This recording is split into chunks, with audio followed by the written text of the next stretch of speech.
गणेशाय नमः। श्री रामचरितमानस पाठ बालकांड तृतीय विश्राम के आगे दोहा नंबर 99 के आगे से शुरू कर रहा हूं मैं। सभी भक्तों से विनम्र निवेदन है, पूरा वीडियो देखें और कम से कम 21 मिनट का पाठ जरूर देखें, सुने और राम फल की प्राप्ति करें।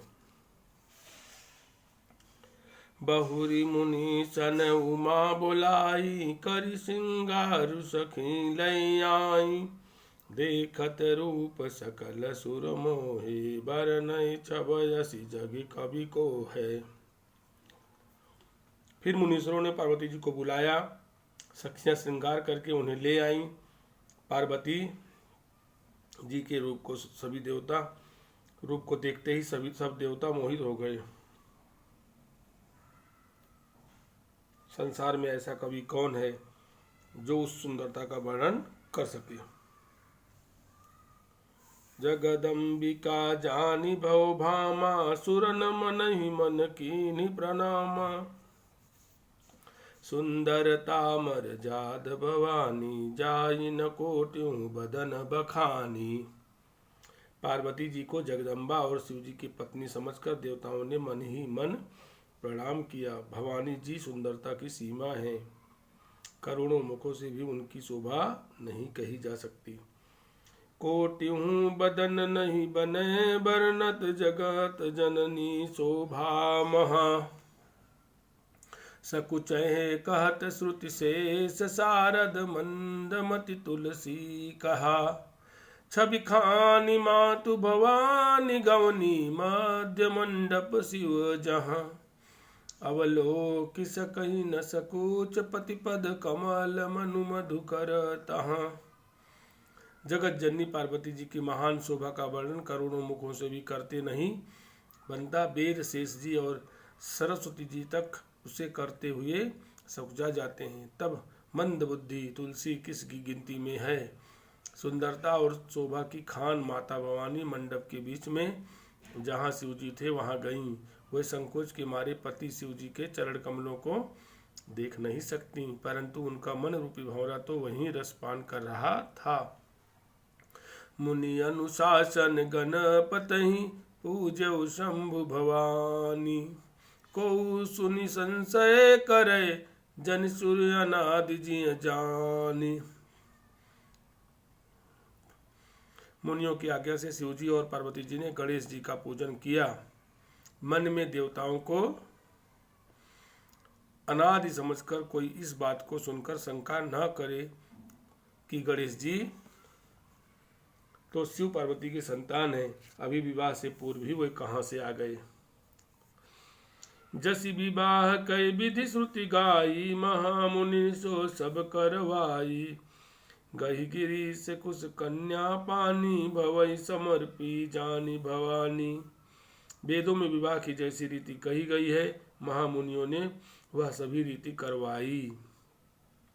पर्वतराज हिमाचल ने हाथ में कुश लेकर तथा कन्या का हाथ पकड़कर उन्हें भवानी सुपत्नी जानकर शिव जी को समर्पण किया। पानी ग्रहण जब कीन महेशा, हर से तब सकल सुरेशा। वेद मंत्र मुनिबर उच्चरहि, जब जय जय जय शंकर सुर करहि। जब महेश्वर शिव जी ने पार्वती का पाणी ग्रहण किया, तब इंद्रादि सब देवता हृदय में बड़े ही हर्षित हुए। श्रेष्ठ मुनिगण वेद मंत्रों का उच्चारण करने लगे और देवगण शिव जी का जय जयकार करने लगे। बाजहि बाजन विविधि बधाना, सुमन वृष्टि नभ भय विधि नाना। हर गिरिजा कर भयउ विबाहु, सकल भुवन भरि रहा उछाऊ। अनेकों प्रकार के बाजे बजने लगे, आकाश से नाना प्रकार के फूलों की वर्षा हुई। शिव पार्वती का विवाह हो गया, सारे ब्रह्मांड में आनंद भर गया। दासी दास तुरग रथ नागा, धेनु बसन मणि वस्तु विभागा। अन्य कनक भाजन भरि जाना, दाइज दीन न जाई बखाना। दासी दास, रथ घोड़े, हाथी, गायें, वस्त्र और मणि आदि अनेक प्रकार की चीजें, अन्न तथा सोने के बर्तन गाड़ियों में लदवाकर दहेज में दिए, जिनका वर्णन नहीं हो सकता। दाइज दियो बहु भांति पुनि कर जोर, हिम भूधर कहो का देव पूरन काम, शंकर चरण पंकज गही रहो। शिव कृपा सागर ससुर कर संतोष, सब भांति ही कियो पुनि गहे पद पथोज, मैना प्रेम परिपूरन हियो। बहुत प्रकार का दहेज देकर फिर हाथ जोड़कर हिमाचल ने कहा, हे शंकर, आम पूर्ण काम है। हे शंकर आप पूर्ण काम है, आप पूर्ण काम है, मैं आपको क्या दे सकता हूँ। इतना कहकर वह शिव जी के चरण कमल पकड़कर रह गए। तब कृपा के सागर शिव जी ने अपने ससुर का सभी प्रकार से समाधान किया। फिर प्रेम से परिपूर्ण हृदय मैना जी ने शिव जी के चरण कमल पकड़े और कहा, नाथ उमा मम प्राण सम, गृह किंकरी करेहु, क्षमेहु सकल अपराध, अब होई प्रसन्न बरुदेहु।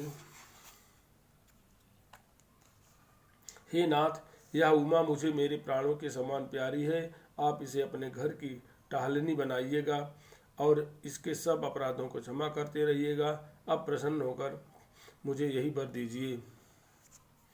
बहुविधि शंभु सासु समुझाई, गवनी भवन चरण सिरुनाई, जननी उमा बोली तब लीनी, लय उचंग सुंदर सिखदीनी। शिव जी ने बहुत तरह से अपने सास को समझाया। तब वह शिव जी के चरणों में सिर नवाकर घर गईं। फिर माता ने पार्वती को बुला लिया और गोद में बैठाकर यह सुंदर सीख दी। करें सदा शंकर पद पूजा, नारी धर्म पतु देव न दूजा, बचन कहत भर लोचन बारी, बहुर लाई उर्लीन कुमारी। हे पार्वती, तू सदा शिव जी के चरण की पूजा करना। नारियों का यही धर्म है। उनके लिए पति ही देवता है और कोई देवता नहीं है। इस प्रकार की बातें कहते कहते उनकी आंखों में आंसू भर आए और उन्होंने कन्या को छाती से चिपटा लिया। कत विधि सुजी नारी जग माही, पराधीन सपने सुख नाही, भयति प्रेम विकल महतारी, धीरज कीन कुसुमय विचारी। फिर बोली कि विधाता ने जगत में स्त्री जाति को क्यों पैदा किया। पराधीन को सपने में भी सुख नहीं मिलता। यूं कहती हुई माता प्रेम में अत्यंत विकल हो गई, परंतु कुछ समय जानकर दुख करने का अवसर न जानकर उन्होंने धीरज धरा। पुण्य पुण्य मिलति परति गई चरना, परम प्रेम कछु जाई न बरना, सब नारिन मिली भेटी भवानी, जाई जननी उर पुण्य लपटानी। मैना बार बार मिलती है और पार्वती के चरणों को पकड़कर गिर पड़ती है। बड़ा ही प्रेम है, कुछ वर्णन नहीं किया जाता। भवानी सब स्त्रियों में मिल भेंट कर फिर अपनी माता के हृदय से जा लिपटी। जननी बहुरी मिल चली, उचित आशीष सब काहू दई, फिरी फिरी बिलोकत मातु तन तब सखी लय शिव पही गई। जाचक सकल संतोष शंकर उमा सहित भवन चले, सब अमर हर से सुमन बरसी निशान नभ बाजे भले। पार्वती जी माता से फिर मिलकर चली। सब किसी ने उन्हें योग्य आशीर्वाद दिए। पार्वती जी फिर कर माता की ओर देखती जाती थीं। तब सखियां उन्हें शिव जी के पास ले गईं। महादेव जी सब याचकों को संतुष्ट कर पार्वती के साथ घर कैलाश को चले। सब देवता प्रसन्न होकर फूलों की वर्षा करने लगे और आकाश में सुंदर नगाड़े बजने लगे। चले संग हिमवंत तब पहुँचावन अति हेतु, विविध भांति परितोष कर विदा कीन वृष केतु। तब हिमवान अत्यंत प्रेम से शिव जी को पहुँचाने के लिए साथ चले। वृष केतु शिव जी ने बहुत तरह से उन्हें संतोष कराकर विदा किया। तुरत भवन आए गिरिराई, सकल सैल सिरुलिए बुलाई। आदर दान विनय बहुमाना, सब कर विदा की नहीं मुआना। पर्वतराज हिमाचल तुरंत घर आए और उन्होंने सब पर्वतों और सरोवरों को बुलाया। हिमवान ने आदर दान विनय और बहुत सम्मान पूर्वक सबकी विदाई की।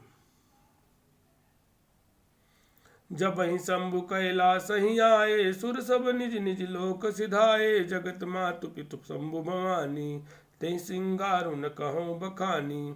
जब शिवजी कैलाश पर्वत पर पहुँचे तब सब देवता अपने अपने लोकों को चले गए। तुलसीदास जी कहते हैं कि पार्वती जी और शिवजी जगत के माता पिता हैं, इसलिए मैं उनके श्रृंगार का वर्णन नहीं करता। करहि विविध विधि भोग विलासा, गगन समेत बसहि कैलासा। हर गिरजा बिहार नित नयऊ, यही विधि विपुल काल चली गयऊ। शिव पार्वती विविध प्रकार के भोग विलास करते हुए अपने गणों सहित कैलाश पर रहने लगे। वे नित्य नए विहार करते थे। इस प्रकार बहुत समय बीत गया। तब जन्मेऊ सट बदन कुमारा, तारकु असुर समर जहि मारा। आगम निगम प्रसिद्ध पुराना, सन्मुख जन्म सकल जग जाना। तब 6 मुख वाले पुत्र स्वामी कार्तिकेय का जन्म हुआ, जिन्होंने बड़े होने पर युद्ध में तारकासुर को मारा। वेद शास्त्र और पुराणों में स्वामी कार्तिकेय के जन्म की कथा प्रसिद्ध है और सारा जगत उसे जानता है। जगु जान सन्मुख जन्म कर प्रताप, पुरुषारथ महा। तहि हेतु मैं वृषकेत सितु कर सुत कर चरित संक्षेप ही कहा। यह उमा शंभु विवाह जय नर नारी कहें जे गावहीं। कल्याण काज विवाह मंगल सर्वदा सुख पावहीं। सदानंद स्वामी कार्तिकेय के जन्म, कर्म, प्रताप और महान पुरुषार्थ को सारा जगत जानता है, इसलिए मैंने वृषकेतु शिव जी के पुत्र का चरित्र संक्षेप से ही कहा है। शिव पार्वती के विवाह की इस कथा को जो स्त्री पुरुष कहेंगे और गाएंगे वे कल्याण के कार्यों और विवाह आदि मंगलों में सदा सुख पावेंगे।